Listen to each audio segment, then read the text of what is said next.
Min-jun returned to the penthouse earlier than usual, his meeting with the Yakuza representatives having concluded faster than anticipated. The silence that greeted him felt different somehow, heavier, charged with something he couldn't immediately identify. He loosened his tie as he walked through the marble foyer, his Italian leather shoes clicking softly against the polished floor. Then he heard it, a sound that made him freeze mid-step, soft, broken sobs coming from the living room. He found Grace Walker crumpled on the floor beside the coffee table, her cleaning supplies scattered around her. Her face was buried in her hands, shoulders shaking with the force of her crying. She wore her usual uniform, a simple black dress, white apron, but it was wrinkled now, damp with tears. For 2 years he'd watched this woman move through his space with quiet dignity, humming gospel songs while she arranged fresh flowers, smiling politely when their paths crossed. He'd never seen her anything less than composed, something twisted violently in his chest. Grace looked up, eyes widening in horror when she saw him standing there. She scrambled to her feet, frantically wiping her face with her apron. "Mr. Kang, I'm so sorry. I didn't know you were... What happened?" His voice came out rougher than intended. "Nothing, sir. I apologize. This is completely unprofessional." She bent to gather her supplies with trembling hands, but she was moving too fast, too desperately. A bottle of polish rolled away across the floor.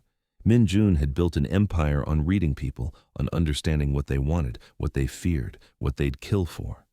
He knew desperation when he saw it. This wasn't about embarrassment or job security.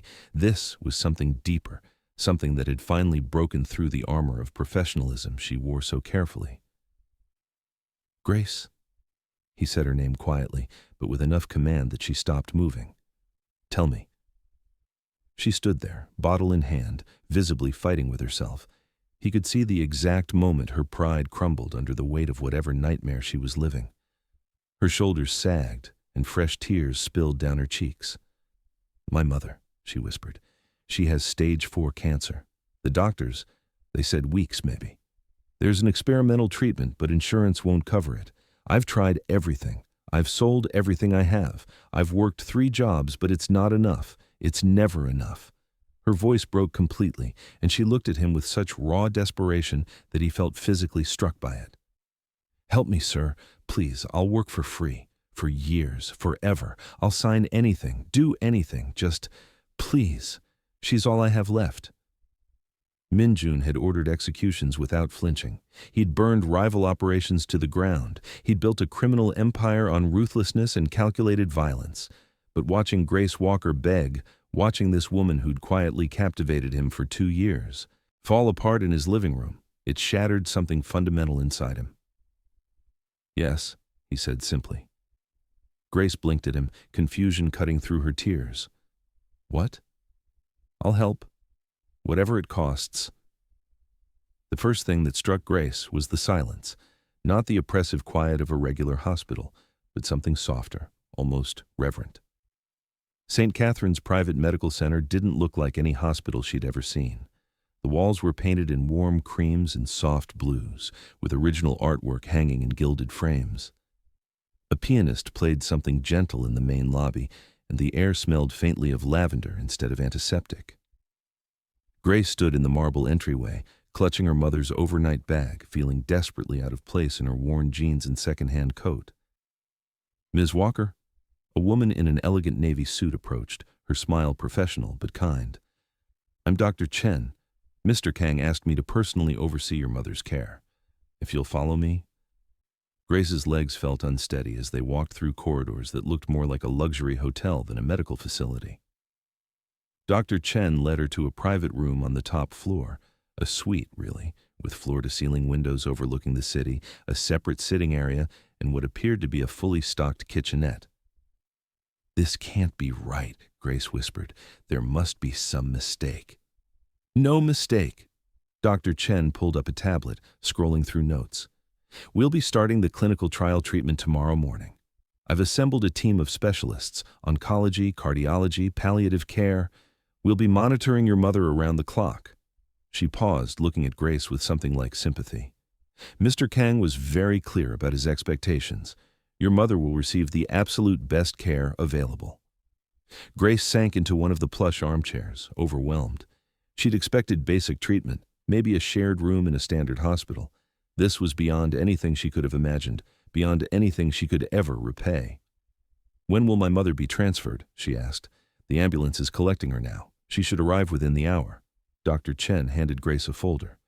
"This contains all the treatment information, visiting policies, though Mr. Kang has arranged for you to have unrestricted access, and my direct contact number. If you need anything at all, day or night, please call."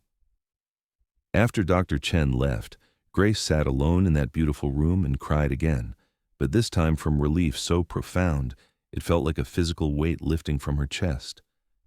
Her mother arrived pale and exhausted, but her eyes lit up when she saw the room. "Baby girl," Lorraine Walker breathed, gripping Grace's hand weakly. "What did you do?" "I asked for help, Mama," Grace said, her voice thick. And someone answered. She stayed with her mother through that first night, dozing fitfully in the reclining chair beside the hospital bed. When dawn broke over the city, painting the OT room in shades of gold and pink, Grace finally allowed herself to believe that maybe, just maybe, her mother had a chance. She didn't expect Min-jun to visit. Grace had returned to work the next day, insisting despite Dr. Chen's suggestion that she take time off. She needed normalcy, needed to do something with her hands while the treatment began. She was dusting the bookshelves in MJ's study when her phone buzzed. "Your mother is asking for you. Everything is fine, but she'd like to see you." Dr. Chen Grace's heart lurched. She grabbed her bag and was halfway to the door when she nearly collided with Min-jun in the hallway. "Mr. Kang, I'm so sorry. I need to go to the hospital. My mother—" "I know," he said calmly. "My car's waiting downstairs. I'll drive you." She wanted to protest, to say she could take the bus, but the look on his face stopped her. It wasn't his usual impassive mask. There was something almost gentle there, concerned. The drive to St. Catherine's took 20 minutes. Min-jun said nothing, but she felt his presence like a steady anchor beside her. When they arrived, he followed her inside without asking, his hand hovering near the small of her back as they walked through the corridors, not quite touching, but protective. Her mother was sitting up in bed, looking stronger than she had in months. The first round of treatment had gone well, Dr. Chen explained. Lorraine's color was better, her breathing easier. "Mama," Grace breathed, rushing to her side. "There's my girl." Lorraine squeezed her hand, then her gaze shifted beyond Grace to where Min-jun stood near the doorway, keeping a respectful distance. "And who's this handsome man following you around?" Grace flushed. "Mama, this is Mr. Kang. He's the one who arranged everything." Lorraine's eyes sharpened with understanding and something else, a knowing look that mothers seem to develop after years of reading their children. "Mr. Kang, come here so I can thank you properly." Min-jun approached the bed with surprising gentleness for a man of his size and reputation. "Mrs. Walker, I'm glad to see you're comfortable." "Comfortable?" Lorraine laughed softly. "Honey, I've never been anywhere this nice in my life. Grace tells me you're her employer?" "Yes, ma'am." "Well," Lorraine glanced between them, that knowing look intensifying. "You must be quite an employer to go to all this trouble." Grace wanted to sink through the floor. "Mama, please." But Min-jun simply inclined his head. "Your daughter is an exceptional person, Mrs. Walker. This is the least I could do." He kept coming back. Over the next 2 weeks, as Lorraine underwent treatment after treatment, Min-jun appeared at the hospital at least once a day. Sometimes he'd arrive during Grace's visits, sitting quietly in the corner while she read to her mother or helped her eat. Other times he'd come in the evenings, bringing food from expensive restaurants, containers of soup, fresh fruit, pastries from bakeries Grace had only walked past, never entered. "You don't have to keep doing this," Grace told him one evening. They were in the hospital cafeteria. She'd insisted on buying him coffee as a small, inadequate gesture of thanks. "You've already done so much." Min-jun wrapped his hands around the paper cup, and for a moment she saw past the expensive suit and commanding presence to something more vulnerable underneath. "Do you want me to stop coming?" "No," she admitted, surprising herself with how much she meant it. "No, I don't." Something flickered in his dark eyes, relief, maybe, or hope. He remembered things she didn't realize she'd mentioned, how she took her tea with honey and lemon, that she hadn't eaten anything but hospital cafeteria food for days. The title of her mother's favorite hymn. Small details that he shouldn't have noticed, much less remembered. Grace found herself watching him when he thought she wasn't looking. The way he listened when Lorraine told stories about Grace's childhood, a slight smile playing at the corners of his mouth. How he'd positioned himself between Grace and a group of rowdy visitors one day without even seeming to think about it. The careful way he helped Lorraine adjust her pillows, as if afraid his large hands might hurt her. This wasn't duty. This was something else entirely. "That man is in love with you," Lorraine said one afternoon after Min-jun had left.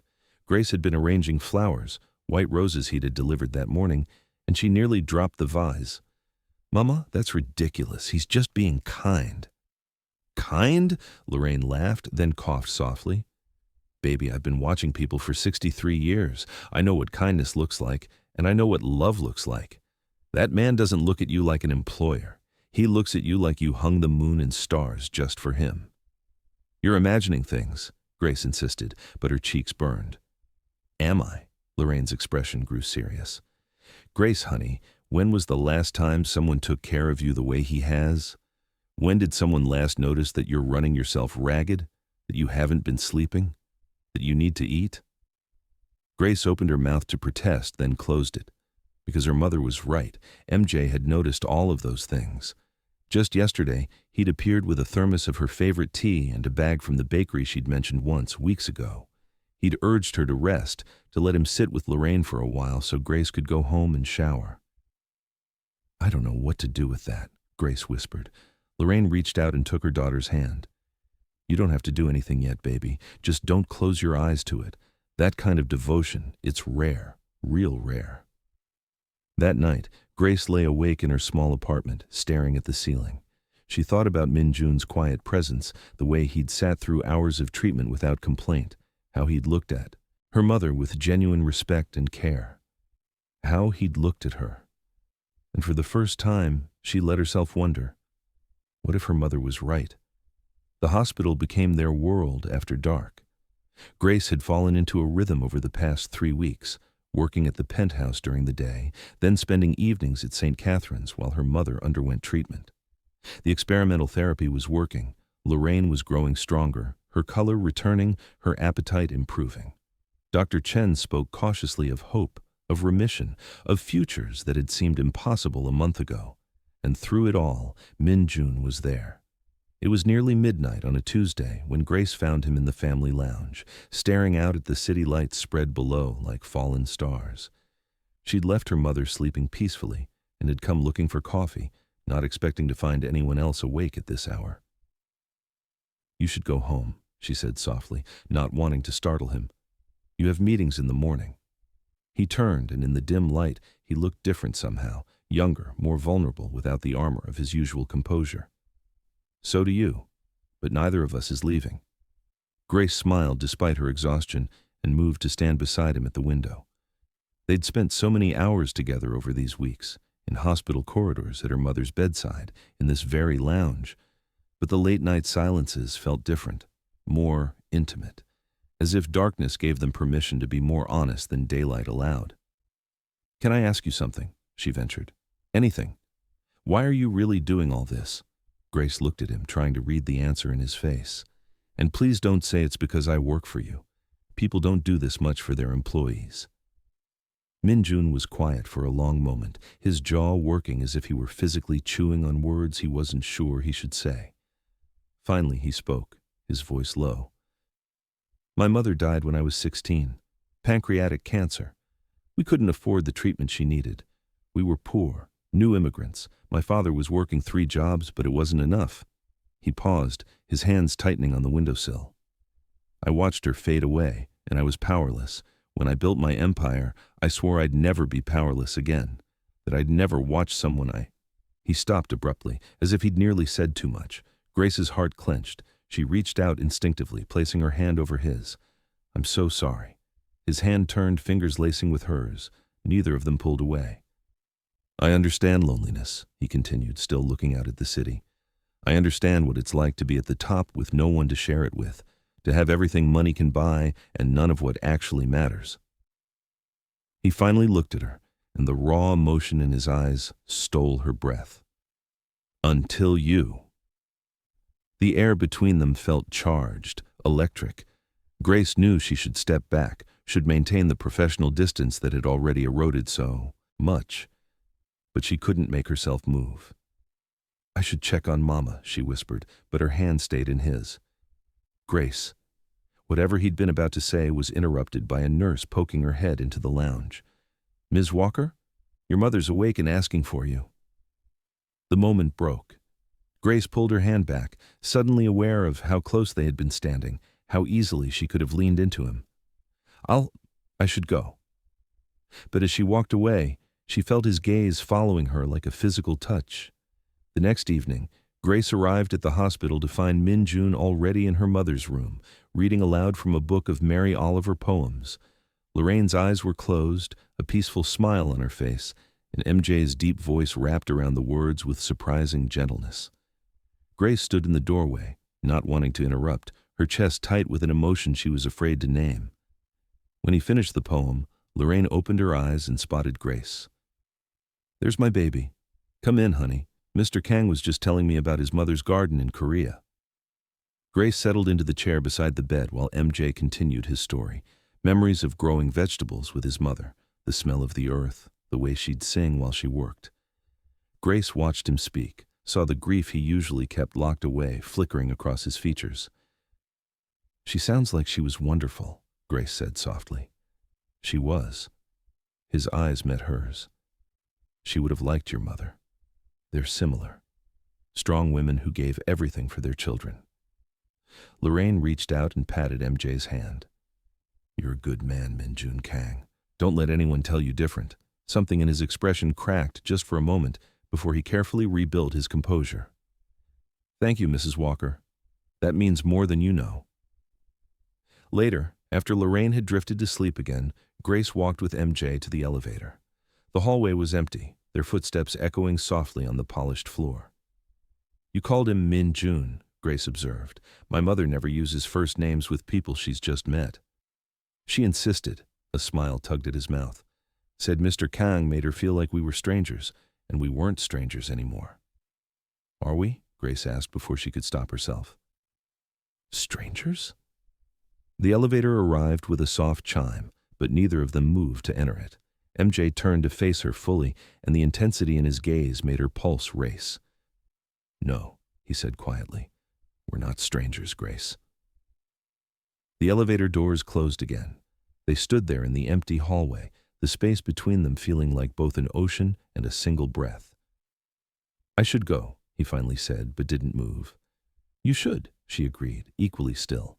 His hand lifted, hovering near her cheek, and for a heartbeat, she thought he might touch her, but he dropped it, stepping back. Good night, Grace. Good night, she whispered, watching him walk away. The touching became more frequent after that. Small, seemingly accidental moments that left Grace's skin burning.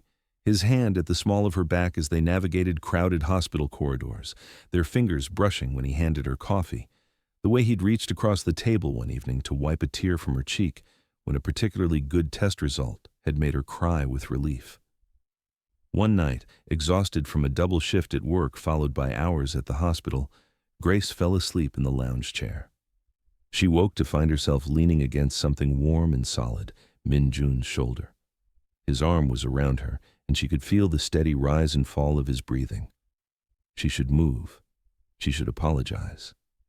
Instead, she let herself have this moment, breathing in the subtle scent of his cologne, feeling safer than she had in months. I know you're awake, he murmured, his voice rumbling through his chest. Grace's cheeks flamed, but she didn't pull away. I'm sorry, I didn't mean to. Don't apologize. His arm tightened slightly. You needed rest. They sat like that for another few minutes, neither speaking, both acutely aware that they were crossing lines that couldn't be uncrossed. Grace, he finally said, his voice rough with something she couldn't quite name. We need to talk about... His phone buzzed, then again, and again in rapid succession, the pattern that meant emergency. Grace felt him tense, his entire demeanor shifting in an instant from gentle to dangerous. He checked the messages, his jaw tightening. I have to go, there's a situation. Is everything okay? It will be. He stood, helping her up, his hand lingering on her arm. But Grace, I need you to be careful. Don't go anywhere alone after dark. If anything feels wrong, call me immediately. Fear crept up her spine. What's happening? Nothing you need to worry about. But his eyes told a different story. Promise me you'll be careful. I promise. He looked like he wanted to say more, but his phone buzzed again. With obvious reluctance, he left, and Grace watched him go with a growing sense of unease. The next morning, Grace arrived at the penthouse to find MJ in his study with 3 men she'd never seen before. They all wore expensive suits, but something about them radiated danger, the kind of danger that came from violence and power. She started to back away, but MJ spotted her. "Grace, wait!" The other men turned to look at her, and one of them, a lean man with cold eyes, smiled in a way that made her skin crawl. "Ah, the maid." "Leave," MJ said flatly, his voice dropping to a register Grace had never heard from him. It wasn't a request. The men filed out, but not before Cold Eyes gave Grace another long look that felt like a threat. When they were alone, MJ ran a hand through his hair, looking more rattled than she'd ever seen him. "Grace, we need to talk about who I really am, about what I do." "I know you're not just a businessman," she said quietly. "I've known for a while." He looked at her sharply. And it doesn't change anything." The truth of it surprised her even as she said it. "Whatever you are, you saved my mother. You've shown me more kindness than anyone in my life. That's what matters to me." Something in his expression shifted. Hope, fear, longing, all mixed together. "Grace, there are things about my world that are dangerous. People who would hurt you to get to me. Is that what this is about? Those men?" "Yes." He moved closer, his hands coming up to frame her face, the first time he'd truly touched her like this. "Someone knows about you, about how much you mean to me, and now you're in danger." Her breath caught. "How much I mean to you." His thumb brushed her cheekbone, his eyes dark with emotion. "Everything, Grace. You mean everything to me." Dr. Chen was smiling, genuinely, brilliantly smiling, when she called Grace into her office on a Thursday afternoon. Grace's heart hammered as she sat down, Min Jun beside her. He'd insisted on being there for every consultation, and she'd long since stopped pretending she didn't need his steady presence. "The latest scans are remarkable," Dr. Chen said, pulling up images on her computer screen. "The tumors have shrunk by 70%. Her markers are the best we've seen since she started treatment. Mrs. Walker is responding better than we could have hoped." Grace's hand flew to her mouth. "She's going to be okay? If she continues responding this well?" Dr. Chen's smile widened. "Yes, Grace, your mother is going to recover." The world tilted. Grace felt Min Jun's arm around her shoulders, steadying her, and she turned into him without thinking, pressing her face against his chest as sobs of relief tore through her. His other arm came around her, holding her close, and she felt him press his lips briefly to the top of her head. "Thank you," she gasped against his shirt. "Thank you, thank you." "We'll continue monitoring her closely," Dr. Chen continued gently. "But barring any setbacks, I expect we'll be able to discharge her to outpatient care within 2 weeks. 2 weeks. Her mother would come home, would live, would see Grace get married someday, would hold grandchildren, would have all the futures that had seemed impossible just a month ago." Grace cried until she had nothing left, and Min Jun held her through all of it. That evening, Grace sat with her mother while Lorraine slept peacefully, color in her cheeks, breathing easy. The setting sun painted the hospital room in gold, and Grace felt as if she were suspended in a moment of perfect, fragile hope. Min Jun had stepped out to take a call, and Grace found herself thinking about money, about the astronomical cost of everything he'd provided. The private suite, the experimental treatment, the team of specialists. She'd tried not to think about it before, too desperate and grateful to question. But now, with her mother's recovery seeming real, the weight of the debt settled on her shoulders. She had to talk to him about repayment, had to work out some kind of arrangement, even if it took her the rest of her life. When MJ returned, she was pacing by the window, her arms wrapped around herself. What's wrong?" he asked immediately, his brow furrowing. "Did something happen? Is your mother—" "She's fine. She's perfect." Grace forced herself to look at him. "That's what I need to talk to you about. All of this," she gestured around the room. "The treatment, the hospital, the specialists. It must have cost, I don't even know how much, hundreds of thousands, more?" His expression shuddered. "Grace, I need to pay you back, she continued, the words tumbling out now. I know I can't do it all at once, but I can work out a payment plan. I can work extra hours. I can... Stop. His voice was quiet but firm. Just stop. But I owe you. You owe me nothing. He moved closer, and there was something almost pained in his eyes. Is that what you think this was? A business transaction? Then what is it? Grace asked, frustration bleeding into her voice. You don't just spend that kind of money on an employee. You don't spend weeks at a hospital with someone who works for you. So tell me, help me understand why you did all this. Min-jun looked at her for a long moment, and she watched him wage some internal battle. His hands clenched and unclenched at his sides. His jaw worked. When he finally spoke, his voice was rough, barely above a whisper. Because watching you hurt was killing me. Grace went still. What? Do you want to know why I came home early that day? He laughed, but there was no humor in it. I'd been watching the security footage. I do that sometimes. I watch you work. I know that's probably creepy, but I couldn't help myself. You were dusting the bookshelves in my study, and you were crying. You kept wiping your eyes and trying to compose yourself, but you couldn't stop. And I saw your hands shaking, saw you lean against the wall like you couldn't hold yourself up anymore. He ran a hand through his hair, his composure cracking with each word. I left my meeting, an important meeting with people who don't appreciate being walked out on, because I couldn't stand watching you fall apart through a screen. I had to be there, God, I don't know, fix it, help you, something. Grace's heart was pounding so hard she could hear it in her ears. MJ. I didn't do this for repayment, Grace. I didn't do it out of charity or pity or because you're a good employee. He stepped closer, and she could see the vulnerability written across his face. This man who showed the world nothing but control and power. I did it because I've been in love with you since the day you laughed at my terrible coffee and showed me how to make it properly. The world stopped. Grace stared at him, her mind scrambling to process what he'd just said. The coffee? 2 years ago, he said, a slight smile tugging at his mouth despite everything. I was in the kitchen trying to figure out that ridiculous machine. You walked in, took one sip of what I'd made, and laughed. Actually laughed at me. Do you know how rare that is? People don't laugh at me, Grace. They're too afraid. She remembered that day. Remembered thinking how she should probably be more careful, more deferential to her employer. But something about his obvious bafflement with the espresso machine had been so endearing, so human, that she'd forgotten to be intimidated. You said it tasted like bitter regret, MJ continued, and then you showed me the proper way to do it. You were patient and kind, and you hummed while you worked. And when you handed me the cup you'd made, you smiled at me like I was just a person, not a boss, not someone to be afraid of, just someone who needed help with coffee. His voice dropped lower. I've been lost ever since, the way you arrange flowers and talk to them like they can hear you. How you sing hymns under your breath when you think no one's listening. The furrow between your brows when you're concentrating on polishing silver.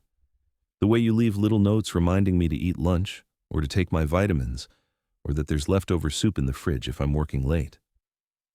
Grace felt tears sliding down her cheeks. She hadn't realized he'd noticed any of those things, small gestures she'd told herself were just part of being thorough, being good at her job.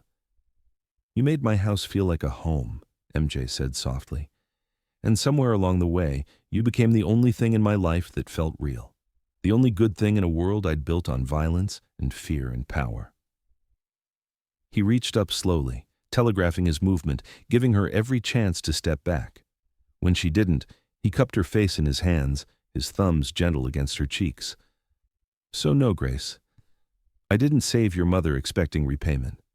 I did it because the woman I love was breaking apart, and I would have burned my entire empire to the ground if it meant putting her back together. I would have given everything I own, and I'd do it again without hesitation. Grace couldn't breathe, couldn't think, could only stare up at him as 2 years of moments suddenly rearranged themselves in her mind like puzzle pieces finally clicking into place. Grace's apartment was silent except for the tick of the ancient clock on her kitchen wall. She'd come home after Min Jun's confession, needing space to think, to process. He'd let her go without argument, had simply said, "Take all the time you need, I'll be here." Now she sat on her worn couch, replaying the past 2 years like a film reel in her mind. All those times she'd caught him watching her. She'd thought she was imagining it at first, that prickle of awareness, the sense of eyes on her. She'd turn from dusting a shelf or arranging flowers and find him standing in a doorway, his expression unreadable. He'd always look away quickly, make some comment about needing something from his study or taking a call. But now she understood what she'd seen in those unguarded moments: longing, want, love. How he remembered every small detail about her life. "Your mother's favorite flowers are yellow roses," he'd said once, arranging for a bouquet to be delivered to the hospital. Grace had mentioned it months ago, in passing, barely a comment. But he'd remembered. He knew she was allergic to shellfish because she'd declined shrimp at a catered event once. He knew her favorite tea, her favorite poet, that she'd wanted to be a teacher before financial realities had forced her into domestic work. He knew she was afraid of thunderstorms and that she called her mother every morning at 7, details she'd never thought anyone was paying attention to. Details that mattered to him because she mattered to him. The gentle way he'd always treated her. Grace had heard the stories about Min Jun Kang. Everyone had. He was feared in certain circles, ruthless, dangerous, a man who'd built a criminal empire through intelligence and controlled violence. She'd seen glimpses of that man, especially recently when his associates came to the penthouse. The cold command in his voice, the way grown men feared his displeasure. But with her, he'd only ever been gentle. He'd never raised his voice at her, not once. When she'd accidentally broken an expensive vase during her first week, he'd simply said, "Accidents happen," and had helped her clean up the mess. When she'd been sick with the flu last winter, he'd had soup delivered and had insisted she go home early, with pay. She remembered finding him in his study late one night, staring at papers covered in what she now realized were probably criminal enterprises. He'd looked so alone in that moment, so isolated by his own power, and when he'd noticed her, his whole face had softened. "Can't sleep?" he'd asked. "Just checking if you needed anything before I left, Mr. Kang." "Min Jun," he'd said quietly. "When it's just us, you can call me Min Jun." She hadn't, though. Hadn't dared cross that line of familiarity. Now she wished she had. His fierce protection. The past few weeks crystallized in her mind differently now. Every moment at the hospital, the way he'd positioned himself between her and anyone who might jostle her in the halls. How he'd handled the nurses and doctors with authority, but had deferred to her completely when it came to her mother's care. The food he'd brought, chosen specifically to her tastes. The book of poems because he'd remembered her mentioning Mary Oliver once, months ago. And the touching. God, the touching. She'd told herself it was accidental, meaningless. Hands brushing when he passed her coffee, his palm at the small of her back guiding her through doorways, the way he'd wiped her tears with such tenderness, how he'd held her when Dr. Chen delivered the good news, like she was something precious and breakable. Grace pressed her hands to her face, her heart racing. When had she started looking forward to seeing him each day? When had she started noticing the small things about him, how he took his coffee black, how he rubbed the bridge of his nose when he was tired, the rare, genuine smile that transformed his entire face? When had his presence become the thing that made her feel safe, steady, whole? She'd fallen in love with him too. The realization hit her like a physical blow. She loved the loneliness she saw in him, the gentleness he showed only to her and her mother. She loved his hidden kindness, the way he'd anonymously paid for the hospital bills of a child on her mother's floor, thinking no one would notice. How he spoke to Lorraine with such genuine respect, never condescending despite her mother's humble background. She loved the contrast between the man the world saw and the man he was with her. How he could command a room full of dangerous criminals and then sit quietly reading poetry at her mother's bedside. Grace stood abruptly, her decision crystallizing. She grabbed her phone, her keys, her coat. It was nearly 10 at night, but she didn't care. She needed to tell him. Needed him to know that he wasn't alone in this, that she'd been falling just as hard without realizing it, that she loved him too. The penthouse was dark, except for a single light burning in Min Jun's study. Grace stood in the lobby of his building, her heart hammering, suddenly uncertain. It was nearly 10:30 at night. What if he had company? What if she'd misread everything despite his confession? What if... No, she'd spent too many years being afraid, playing it safe, making herself small. Not tonight. The doorman recognized her and waved her through to the private elevator. Her reflection in the mirrored walls showed a woman with wind-tangled hair and flushed cheeks, still wearing the jeans and sweater she'd thrown on hours ago. She looked nothing like the composed maid who'd worked here for 2 years. She looked wild, reckless, determined. She looked like a woman in love. The elevator opened directly into the penthouse. Grace stepped out into the familiar space that suddenly felt charged with possibility. She could see Min-jun through the open door of his study, sitting at his desk with his head in his hands, still wearing the same clothes from earlier. He looked exhausted, defeated. He looked up when she entered, and the expression that crossed his face, shock, hope, fear, made her chest ache. "Grace." He stood abruptly, his chair scraping against the floor. "I didn't think you'd come back. I thought after what I said you'd—" "Did you mean it?" she interrupted, her voice shaking. "Everything you said at the hospital. Did you mean it?" "Every word." He didn't hesitate. "But Grace, I understand if you need to leave. My world is dangerous. You saw those men yesterday, saw what I really am. If you want to quit, to distance yourself, I'll arrange something for your mother's continued care. I'll make sure you're both protected and provided for. You won't owe me anything, and you'll never have to—" "I'm not here to quit," Grace said. He went still.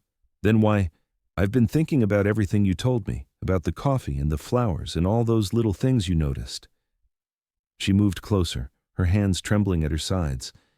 "And I've been thinking about the past 2 years, about all the moments I told myself didn't mean anything, all the times I caught you watching me and looked away because I was afraid to see what was really there." "Grace, I was afraid," she continued, needing to get it all out. "Afraid to acknowledge that my employer was the kindest man I'd ever met. Afraid to admit that I'd started arranging flowers in colors I thought you'd like, that I hummed your favorite songs because they made you smile. Afraid to recognize that I felt safer with you than I'd ever felt with anyone." She was directly in front of him now, close enough to see the flecks of gold in his dark eyes, the barely controlled tension in his jaw. "You think I see a dangerous criminal when I look at you," Grace said softly. "But that's not what I see. I see a man who held me while I cried and never once made me feel weak for it. I see someone who sits with my mother reading poetry, who remembers how she takes her tea, who treats her with more dignity and respect than people who've known her for years. I see a man who's built walls around himself because he's afraid of being hurt, afraid no one will love him for who he really is." Min-jun's breathing had gone shallow. "Grace? I see you, Min-jun." She reached up, cupping his face the way he'd done to her hours ago. Not the boss, not the reputation, not the empire or the power or the danger. "I see you. The man who's lonely at the top, who learned to make proper coffee because I laughed at him, who watches me arrange flowers like it's the most fascinating thing in the world, who loves so fiercely and protects so completely that he'd burn everything down for someone he cares about." A shudder ran through him. His hands came up to cover hers, pressing her palms more firmly against his face, like he needed the contact to believe she was real. "And I'm falling for who you really are," Grace whispered. "I think I've been falling for a long time. I was just too afraid to let myself see it." For a heartbeat, they stood frozen, the weight of everything they'd admitted hanging in the air between them. Then Min-jun made a sound that was half laugh, half sob, and pulled her into his arms so tightly she could barely breathe. "Say it again," he demanded, his voice rough against her hair. "Please." "I see you," Grace repeated, her arms wrapping around him just as tightly. "And I love what I see." He pulled back just enough to look at her, his eyes searching hers with desperate intensity. "You don't know what you're saying. You don't know what being with me would mean. Then tell me," she challenged. "Tell me all of it. The danger, the risk, everything you think should scare me away. And let me decide for myself." Min-jun stared at her, something like wonder breaking across his face. Then he kissed her. It wasn't gentle. It was desperate, tender, full of 2 years of longing and fear and hope. His hands framed her face like she was something infinitely precious, and she rose on her toes to meet him, pouring everything she couldn't say into the kiss, all her own fear and courage and love. When they finally broke apart, both breathing hard, Grace rested her forehead against his. "I'm not going anywhere," she said firmly. "So you might as well get used to having me around." A laugh escaped him, genuine, relieved, full of joy. "Grace Walker, you're going to destroy me." "No," she corrected, smiling against his lips. "I'm going to love you. There's a difference." He kissed her again, softer this time, reverent. "I don't deserve you." "Probably not," she agreed, making him laugh again. "But you're getting me anyway. Though we're going to have some conversations about your work situation." "I know." His thumb traced her cheekbone. "I've been thinking about that. About how to build something safer, something legitimate. I never had a reason to before, but now—" His eyes softened. "Now I want to be worthy of your light. I want to be the man you see when you look at me." "You already are that man," Grace said. "You just need to let yourself believe it." They stood in his study, wrapped in each other, and for the first time since she'd met him, Grace saw Minjun Kang completely at peace. Grace's hands shook slightly as she straightened her mother's blankets, trying to hide her nervousness. Lorraine had been discharged to outpatient care 3 days ago and was now comfortably settled in Grace's small apartment. She was still weak, but growing stronger every day, her color good, her eyes bright with awareness. And in 10 minutes, Minjun was coming to dinner, not as Mr. Kang, not as the man who'd saved her life, but as the man Grace loved. "Baby girl, you're going to wear a hole in that blanket if you keep fussing," Lorraine said, amusement in her voice. "I'm not fussing," Grace protested, then caught sight of her mother's knowing smile. "Okay, I'm fussing. But Mama, this is important. I need you to really know him, not just as the man who saved my life." Lorraine reached out and caught Grace's hand. "Honey, I already know him. I've been watching him watch you for weeks. I know what kind of man he is." "But do you know what kind of work he does?" Grace asked carefully. She and MJ had discussed how much to tell her mother, and they'd decided on honesty. Lorraine deserved that. "I suspected he wasn't a traditional businessman, if that's what you're asking." Lorraine squeezed her hand. "Grace, I'm 63, years old. I've seen enough of the world to know that good and bad don't live in separate boxes. That man spent weeks at my bedside reading me poetry. He held you while you cried. He looks at you like you hung the moon. Whatever else he is, he loves my daughter. That's what matters to me." The knock at the door made Grace jump. She took a deep breath, smoothed her dress — she'd actually worn a dress, not her usual work clothes — and opened the door. Minjun stood there holding an absurd bouquet of yellow roses in a bag that smelled like home cooking. He'd dressed more casually than she'd ever seen him. Dark jeans, a navy sweater, but he still somehow looked elegant and nervous. "Hi," he said, and the vulnerability in that single word made her heart melt. "Hi." Grace stood on her toes to kiss him quickly, still marveling that she could do that now. "Come in. Mama's excited to see you." They entered the small living room where Lorraine was enthroned in Grace's best armchair, a crocheted blanket over her lap. Minjun approached her almost shyly, offering the flowers.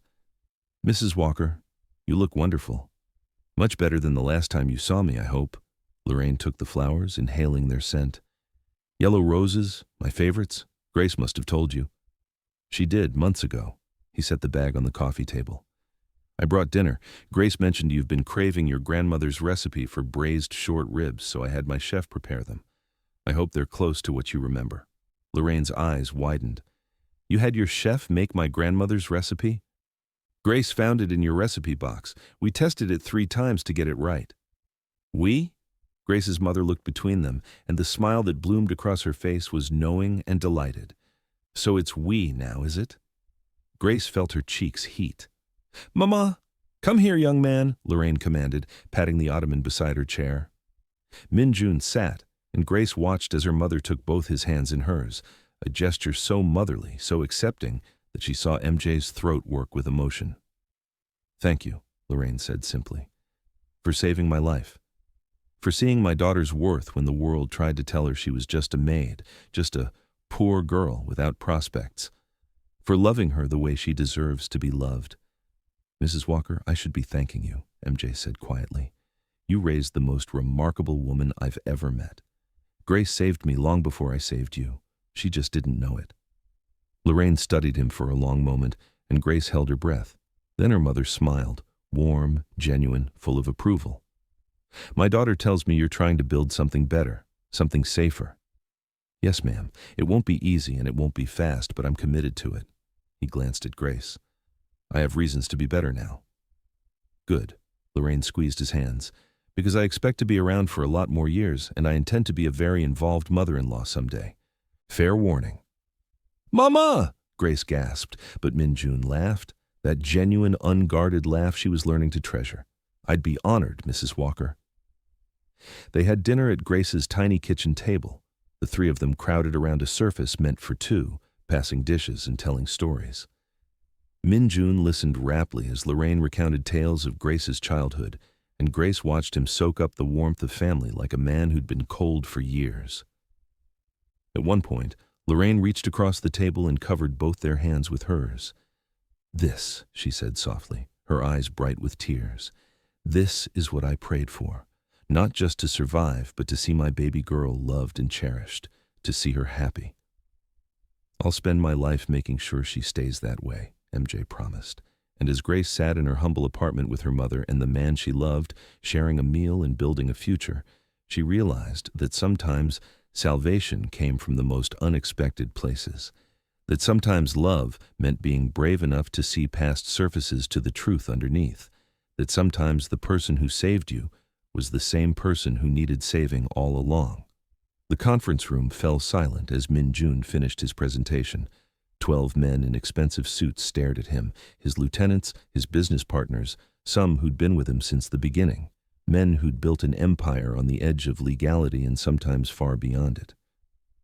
"You want to go legitimate," one of them finally said, his tone flat with disbelief. "Not want, will." MJ's voice held the authority that had commanded respect for years. "Over the next 18 months, we'll transition every operation. The shipping company is already clean. The real estate holdings can be restructured. The rest," he paused, "we shut down or sell to someone else." "You're walking away from millions," another protested. "I'm walking towards something worth more than money." MJ glanced through the glass wall to where Grace sat in his office, working on her laptop. She'd gone back to school, was studying business management, was learning his world so she could help him build something new. "I'm walking toward a future I can be proud of." Grace looked up as if sensing his gaze and smiled. That smile still undid him completely. The transition wasn't easy. There were threats from rivals who saw weakness in his reformation. There were losses as he divested from lucrative but dirty operations. There were nights when MJ wondered if he was destroying everything he'd built. But Grace was there through all of it, her hand in his, her faith unwavering. "You're not destroying," she told him one particularly difficult night. "You're transforming. There's a difference." She attended meetings with him, learned the business from the ground up. His associates were initially skeptical of the former maid sitting at the table, but Grace had a mind for strategy and a moral compass that kept them honest. More than once, her questions exposed problems he'd missed. Her insights opened opportunities he hadn't considered. "She's good for you," his lawyer said after one particularly successful negotiation. "Good for business, too. You're sharper with her around, clearer." MJ knew it was true. Grace grounded him, reminded him why he was doing this, and in turn, he empowered her, encouraged her education, valued her opinion, treated her as the equal partner she'd become.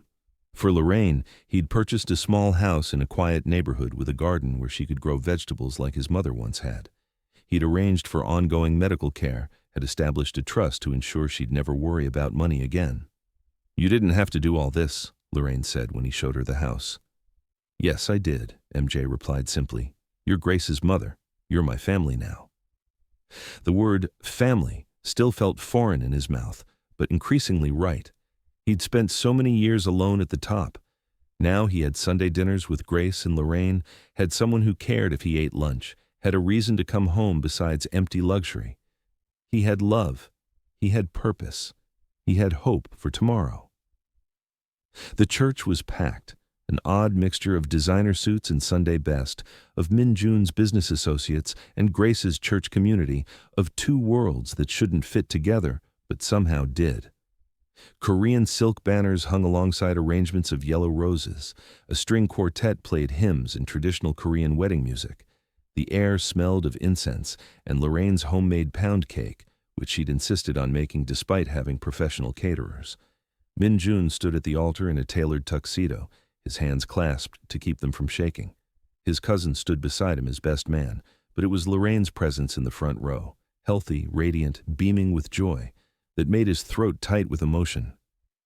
The music changed. Everyone stood. And then Grace appeared. She wore a dress that honored both cultures, white silk with delicate Korean embroidery at the hem and sleeves, her hair swept up with traditional pins and fresh flowers. But what stole his breath wasn't the dress or the flowers or the way the afternoon light made her glow. It was her smile, that same smile he'd fallen in love with over terrible coffee 2 years ago.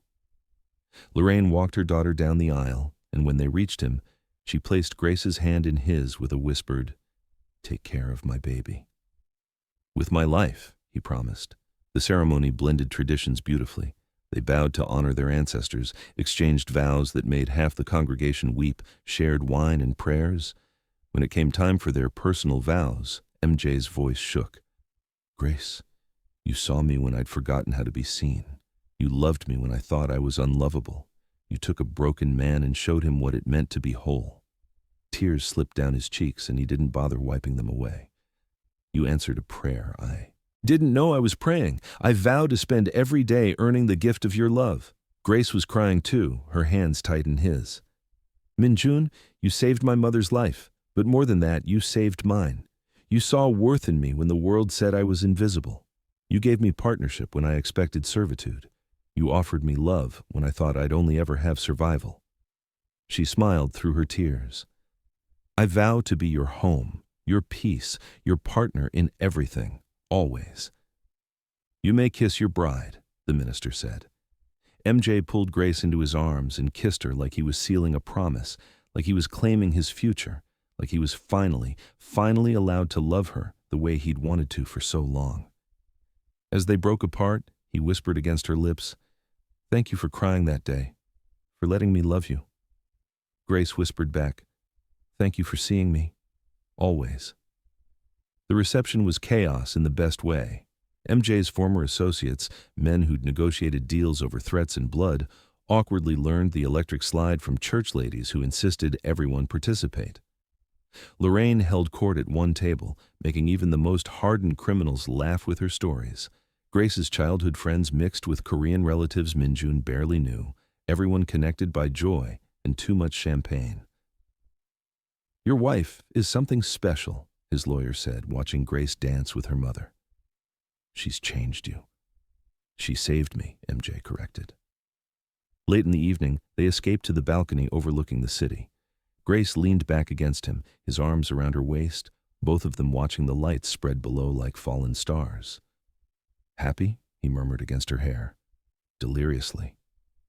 She turned in his arms, placing her hand over his heart. He covered it with his own, then placed his other hand over her heart. They stood like that, feeling each other's heartbeats, two souls who'd found home in each other. "What are you thinking?" Grace asked. "That a year ago I was alone in a penthouse convinced I'd die the same way, and now—" He looked at her, this woman who'd been crying in his living room, desperate and breaking. This woman who'd become his everything. "Now I have everything." "We have everything," Grace corrected.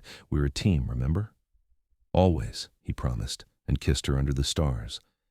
Inside, the party continued, two worlds that shouldn't have meshed, bound together by love. And on the balcony, Min-jun Kang and Grace Walker stood in each other's arms, looking toward a future they'd built together from desperation and hope, from hidden love finally revealed, from two broken people who'd made each other whole.